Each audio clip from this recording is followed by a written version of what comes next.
Hey, buddy. What's up, man? How you doing, buddy?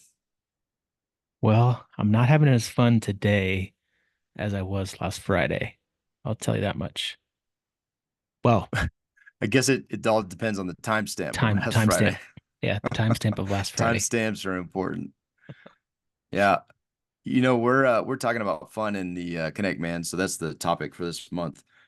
And I think when we created, so we did a ton of research to do the curriculum, and as we dug into these different topics, there were certain ones that we kind of threw out there, and they didn't make the cutting board, and or they got cut, I guess, before finalizing our nine different points that we want to focus on. And fun and friends were two that I was like, I don't know if these will make it. And then we dug into these topics as we explored and did research and fun. I would say fun is probably one of the most powerful. And it's not necessarily because having fun is, more impactful or important than say focusing on intimacy within your family. But I would say it's become more powerful because it's so easy for men to deprioritize. So its impact, I think, is outsized and it's significant, not because necessarily the topic itself. It is a very important topic, which is obviously why it made the nine, but it's because of the extreme other way that a lot of us, particularly men, go when it as it relates to fun, right? Like we're like, that's not something traditionally that I think most men in a conversation, it's not necessarily something that there are hobbies that make our calendar potentially, but I don't think we're intentional with fun. Like, what is the intentionality of the opportunity I could take on this bike ride with my friends or on this golf outing or this fishing, like these hobbies? I don't think we think of fun as intentionally as we do some of these other topics. And so for fun, for us is a very, very impactful month. And it's interesting. So you and I are huge believers in this, and we have, our fun days that we schedule, but sometimes fun can go awry. Sometimes fun can not be so fun anymore. Yeah, that's true. And it could change very quickly. Very, very quickly. It went from really fun to not any fun at all. Yeah. Yeah. And It's so and it's funny though that we have one of the guys that originally joined our group and the OGs when we came to this topic. He mentioned at the beginning of it, he's like, yeah, I was looking through, your Kinetic Life Circle and all these topics, and I saw fun, and I kind of like questioned it, right? And I kind of just like realized I was just like gonna slough that month off because I don't really have any fun because I'm in, the high earning years of my life, and my life has just kind of been consistent of my priorities being providing for my family, making money, and just being there at home and doing family time. And I don't have time for fun. And at the end of that month of conversation, he then said, "Oh man, this was one of the most impactful months of our time so far." yeah, dude. I mean, it's interesting because fun is not something. I would argue that fun is not something as men that we typically prioritize. And one of the questions that we asked during Reflect Week last week was, hey, would you consider fun to be critical to your life, right? Like, and I think the nuance and the specifics of that word choice are important. Would you consider fun to be critical to your life, to your family and your professional life, right? And when you ask it that way, a lot of dudes, you see it on the call, right? Like guys are like, huh, I don't know. And one guy raised his hand, he was like, no, I don't. But he caveated it. He said, I don't, but I'm starting to change my tune. And this was like the first week we really talked about this. He's been in the group for a while. This may even be the second time he's going through fun, this specific individual. And it was fascinating because as he talked through it, and this time around, so we've done this what 3, 4 times at this point. This time around is very different for me because there are certain things. Fun definitely makes my calendar now, right? It's something that makes my calendar from a family perspective within our relationship. We challenge the guys to do something. to schedule fun, make it on the calendar with your family, with your friends, and individually. That's like the challenge that we issue to the dudes in Fun Month in the first week. And because a lot of us are we're decent at it with friends, I'm sorry, with family. But a lot of times we're not the creator of the fun. We don't intentionally you know, assign ourselves the responsibility of creating the fun. Within our friends group, it just depends. You know, a lot of us are also along for the ride, but we don't necessarily drive the fun and invite people into that within our friends or colleagues, whatever it is, however you see that. And then individually, that's a place where I think men are really bad is we deprioritize ourselves and self-care and really being like, okay, what do I love to do? It's funny, you ask a lot of guys at this stage in their life, hey, what do you love doing? And a lot of them are like, I don't know, man. I love to work. And you're like, that's so lame, To dude. You love work. to work. It's the Yeah. dumbest thing I've ever heard. And I'm not suggesting you don't like. I love the work we do. I love work. I loved working in the Navy. I mean, yeah, I enjoyed it, but it wasn't. I wouldn't characterize that as that is not a good substitute for something that is purely fun that I enjoy that I'm passionate about. You know what I mean? Like I can't fly fish uh at work, but I love fly fishing. And that's an important thing about fun too, even though, you know, I was thinking about this morning, you know, you got hurt and there are sometimes consequences to fun and you're not going to be riding a bike for a while. Right. Probably your summer's probably done, mountain biking. And there's also other implications, right? We had a couple of different retreats potentially planned. I think you're out for that. That has some real implications. But and I was thinking, like, is it worth it? That's actually something I was just thinking about it earlier. Is it worth it? And I can't imagine my life without choosing not to do those things, even though they put me in the potential to hurt myself. Like I can't imagine just being like, oh, you know what? I'm just gonna sell my bike. Like I'm done biking. You know, I fell in the river the other day. I mean, I've almost hurt myself pretty significantly fishing just because the way I fish sometimes is kind of is stupid. Like I'm on boulders and I'm throwing over boulders and I've fallen off of boulders before. By the pure grace of God, I landed in a pool instead of on a rock, right? Like I landed straight on my back and I had no way to stop it, full weight off of a boulder. My feet weren't in the water, my whole body was out, fell backwards and all just to catch this little brook trout. And and dude, I landed in the water and I remember sitting there completely submerged, which was a blessing. And I got up and I'm like, I looked around and there's boulders all around me. And if I would have landed on my back on a boulder, dude, it would have been a bad day. And I was out in the middle of nowhere. Um, so yeah, I think there's always a chance, but removing all that stuff from my life is I can't imagine that, especially now that we've been so focused on fun, right? And it being big. But this time was very, very different for me. I was preparing for Fun Month and I was doing some reading and I was fascinated. I typed into Google, um, do men do men have fun? I think that's what I put in or something like that.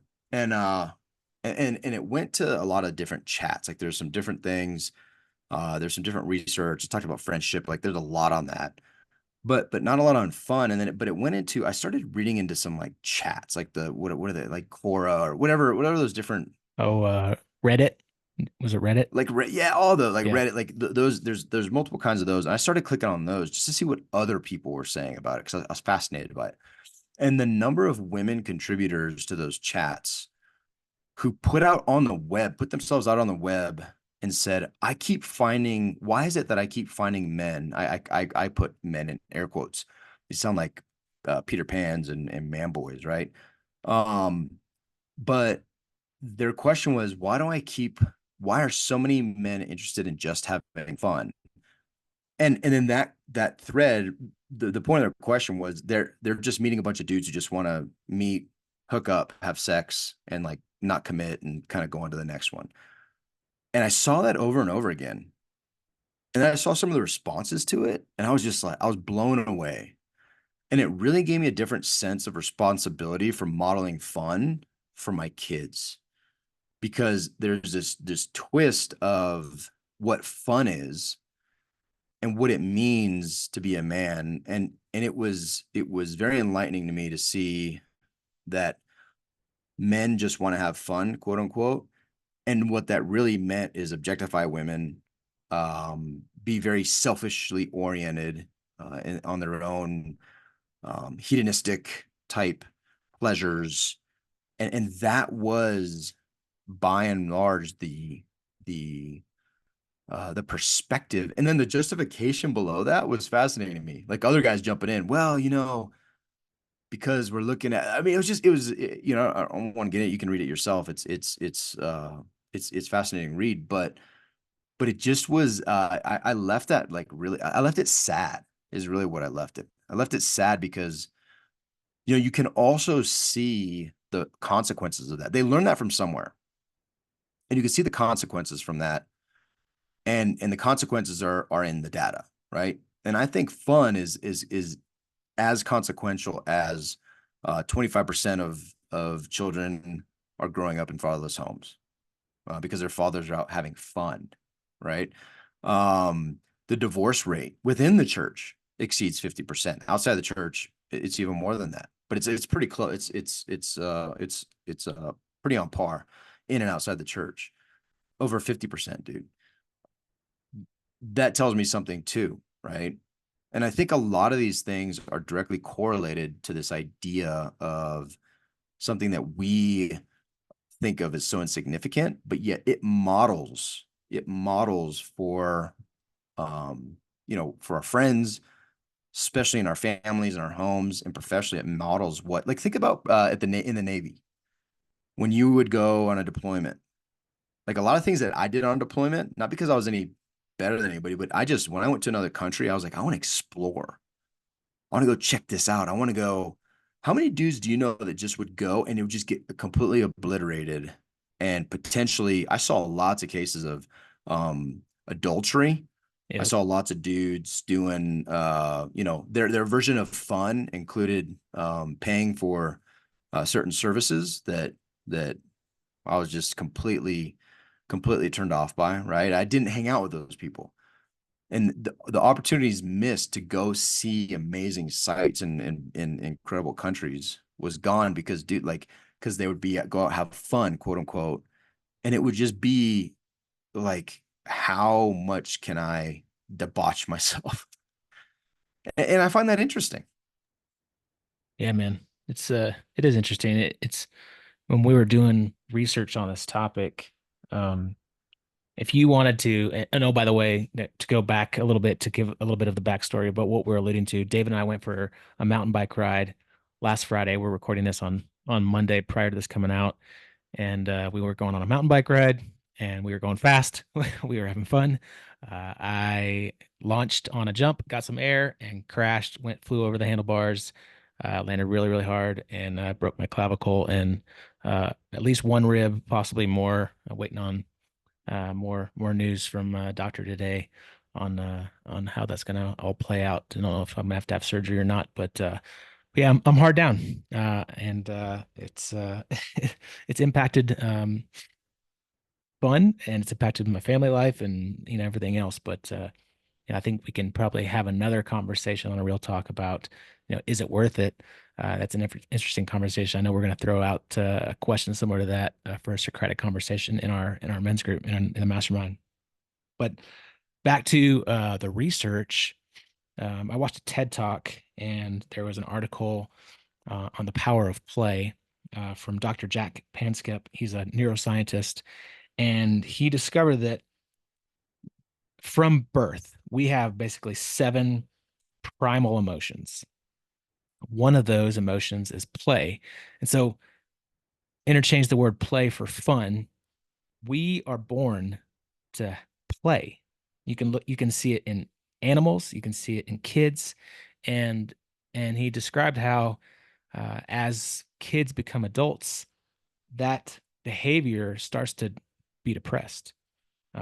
Both being in school, sitting in a classroom all day long, to now becoming an adult and having responsibilities and going to work, and that play, primal emotion starts to get depressed, and there's a lot of impact to that. There's a lot of impact to that, to depression, irritability, poor impulse control, lack of empathy, addictive behaviors, and violence, change of mood, like tons of things start to come into play when you don't allow for that one primal emotion to happen.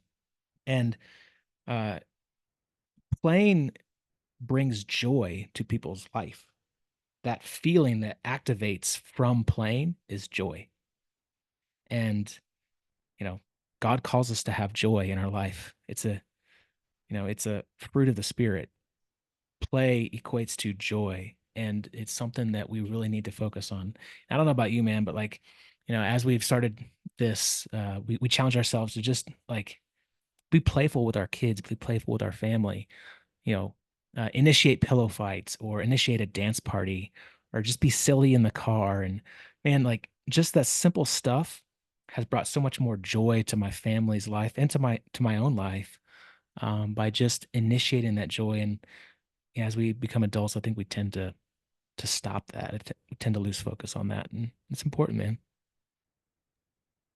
Yeah, man, and one more, because we in the Kinetic Man we love to define things, right? And one of the things that just as we kind of wrap this up, the definition of fun, I find it to be fascinating is the it, you know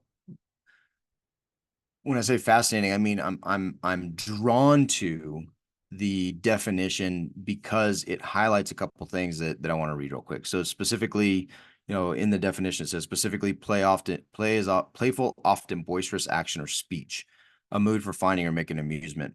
Um, when I read that, I think a lot of the dudes, we read that in the call and just work through the definition, but a lot of us, I think, are very uncomfortable with the boisterous, often boisterous action or speech, right? I think that makes like us seeing ourselves as these guys that go and like, like you said, start an impromptu dance party or singing out loud or doing like just being fun.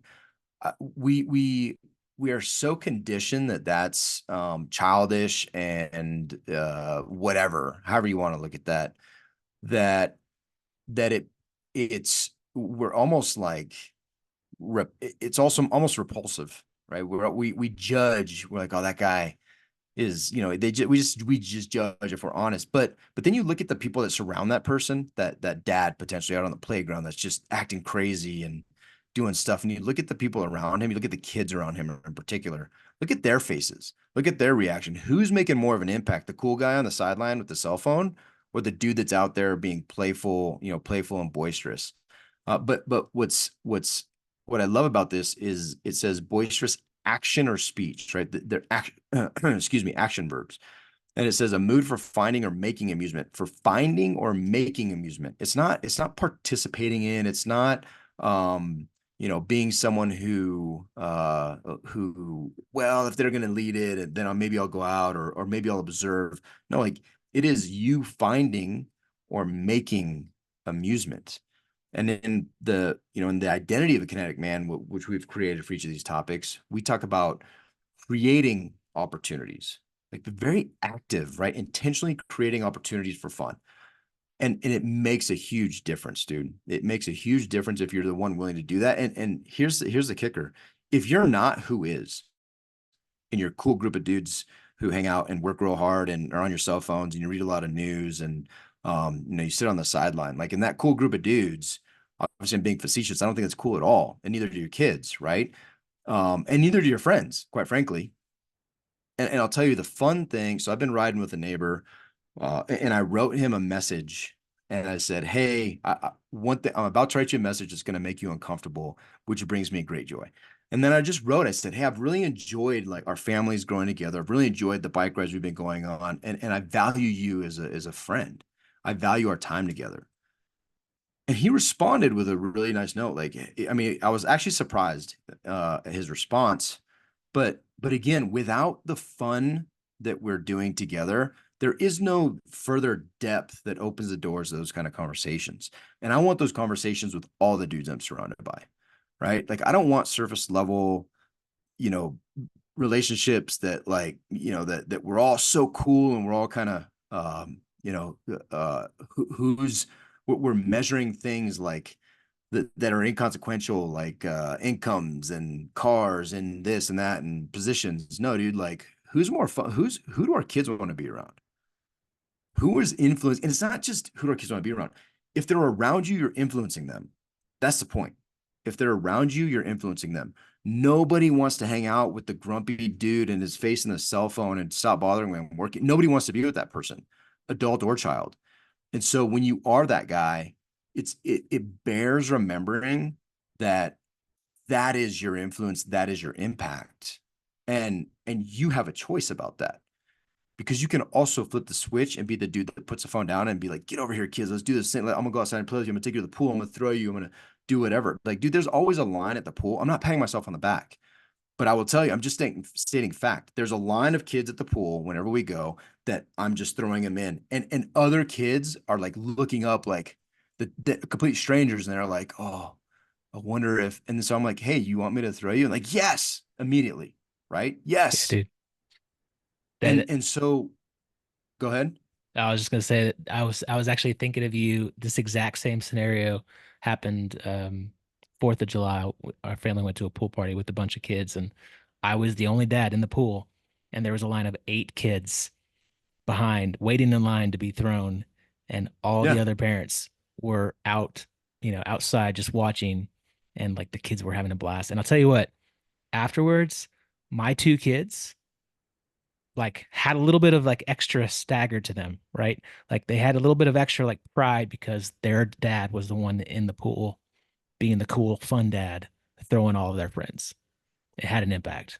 Yeah. And I'll tell you, and I asked this just completely because we're in this month and there's kids at our house and I asked them and I said, "Hey, I'm not asking you this because I want an answer. This isn't for my whatever." I said, but I asked 2 questions. I said, "Would you say I am like compared to all your buddies' dads, these are other kids, would you say I'm like more strict or less strict?" And dude, my my daughter's friends, my son's friends, they all were the same. They were all like, we'd say you're like probably on the more strict side, right? I said, yeah, okay, cool. Um, would you say I'm more fun and you want to hang out with me or less fun, you don't want to hang out than most of the other dads? And they were like, more fun. And I say that because I was trying like I wasn't trying to build my ego with a bunch of kids. I'm trying to intentionally create an environment and I want to understand my blind spots.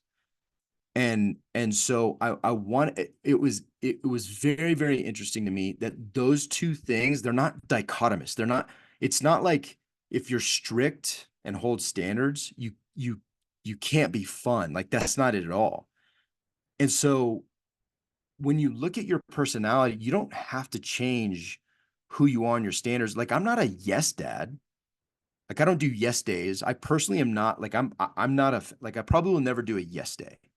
I'm not judging yes days. I think it's great. It's just not me. It's not my style. It's like just I would like it would make me ugh. But I do make myself available to say a lot of yeses to a lot of things with my kids. A lot of yeses that are a lot of fun, right? And so like crepes with ice cream for breakfast, like stuff like that. It's no big deal. But my point is, you don't have to become something or somebody you're not to do fun. It is naturally built in us, just like potentially how strict I may or may not be. But it was a really good indicator. You and I talk about all the time. Hey, you want to know what your kids think? Ask them. And so I do. I take that to heart and I ask other people's kids too, because I want to know how to be more intentional in creating a place where they feel safe and want to come. But there's also an element that they all know. They're like, hey, like we say please and thank you here. We say please for the ice cream filled crepe. Like that's a lot of fun. But we say please and we say thank you and we put our dishes in the dishwasher, right? Like they don't have to be out of balance. And so I guess I just highlight that to say 2 things. One, I encourage you ask. If you truly genuinely want to be better, like start asking questions of the people that you care about and that you really want to impact and influence, right? Like that's a big one. And then the second part is listen, take action, and you don't have to. It doesn't have to be an overwhelming thing. but choosing to integrate these things into your life, dude, you can schedule fun. I can schedule crepe days. I can schedule cookie. I can schedule late night movie. I'll tell you, I stayed with my daughter and watched a movie. We talked about, dude, we talked about abortion, homosexuality, God, church, the politics, the different dynamics of of valuable men in office and women in office. Like, dude, that's what a late night movie night with my daughter turned into. It was it That's awesome. was awesome. Yeah, man. So these are the things, right? These are the opportunities we create. And when we deprioritize fun, we deprioritize influence. Straight up. That's all there is to it. You deprioritize fun, you deprioritize influence. And that's all there is to it. It's good. Like that. Okay, let's end there. Guys, go be the fun dad. Choose play, choose fun. It's important. Make it a priority. It's influential. It's impactful. Go play. See ya.